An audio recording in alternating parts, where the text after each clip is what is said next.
আলা ইন্না আউলিয়া আল্লাহি লা খাউফুন আলাইহিম ওয়ালা হুম ইয়াহজানুন আল্লাযীনা আমানু বিআয়াতিনা ওয়া কানু ইয়াত্তাকুন।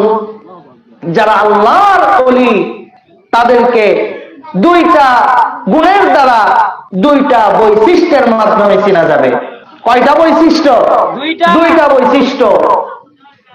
এক নম্বর বৈশিষ্ট্য হলো তারা ঈমানদার হবে। এক নম্বর বৈশিষ্ট্য হলো তারা ঈমানদার হবে। ঈমানদারের কিন্তু একটা বড় পরিচয় আছে। ঈমানদার কিন্তু নিজে নিজে দাবি করলে হওয়া যায় না।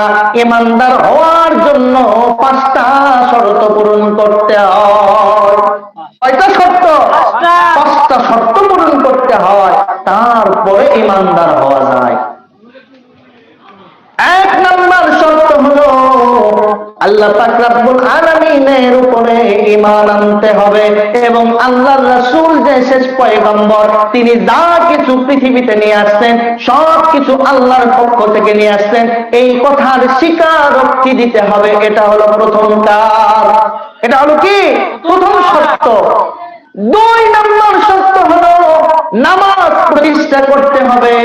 আমাদের সমাজে অনেকে নিজেকে ঈমানদার দাবি করে, মনে করি শুধুমাত্র কালিমা পড়লে ঈমানদার হওয়া যায়, কিন্তু নামাজ 5 ওয়াক্ত পড়তে পারি না।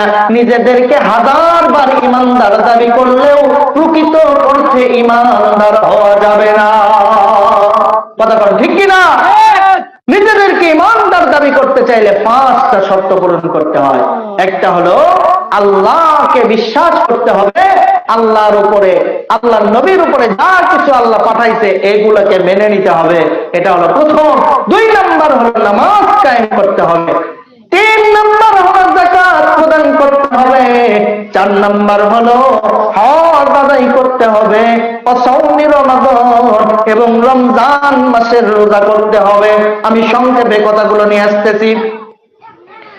আল্লাহ পাক রব্বুল আলামিন বলেন, যারা আল্লাহর ওলি হতে চায় তাদের ভিতরে দেখবা তারা ঈমানদার হবে। আর ঈমানদার হতে চাইলে 5টা শর্ত পূরণ করতে হবে।